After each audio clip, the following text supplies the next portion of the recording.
What do you think about that? Because Mheshimiwa is saying that he'll bring an amendment. It's only in the healthcare, actually, that conflict of interest is allowed blatantly, because there's no other place where you can run a business similar to another one that you already employed. I can't, for example, start a news station, and I'm already here, but you can, and yet you're employed in the government.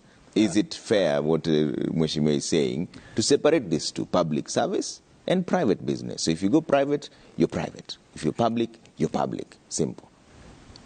Just to answer you, I think it's not only in healthcare. It's just that healthcare is quite essential, and it's as much as it's essential, it's also as much as it's neglected, so that the issues that are in it are quite glaring. But it's not only a practice that is in Kenya, it's a practice that is worldwide, whereby you have a time that you work for the public, full time, that you are supposed to work as per the agreement you have with the employer, because we have even CBA 2017 that gives the time that the doctors work in the hospital. You need to work 40 hours a week. You need to work on this particular time. So mostly those particular other time that the doctors really do in the private hospitals, there are extra times. You'll have maybe a weekend or a time that you are not supposed to be in the public. But currently, the Kenya Medical Practitioner Dentist Councils, they give a license. You're given a license, not for the public or for the private. It's a license to practice.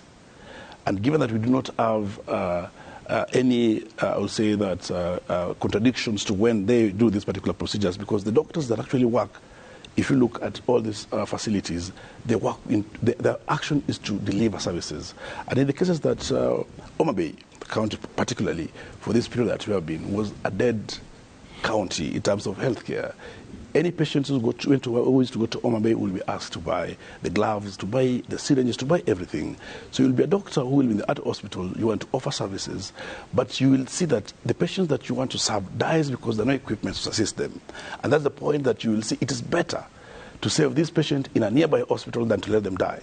That's what actually has taken that direction. But ideally, we have had a discussion with even Nikal that at what point can we bring that thing of the conflict of interest against practice, not only for doctors, because even the lawyers are the same, even the teachers, everybody can actually work, whether it's a public or private, and also invest in business, so long as the timing of working in the public or in the private employer does not contradict your working with the private. And also, I want to say that so far, for the time I've been in the union, we've not got an official complaint from any of the counties that a particular doctor, be it a medical officer or a specialist, was supposed to be in this particular hospital and he was found working in his private hospital. Those have not been there. There has been, I will say, sensationalized information either from the media or from the streets without any concrete procedures on them.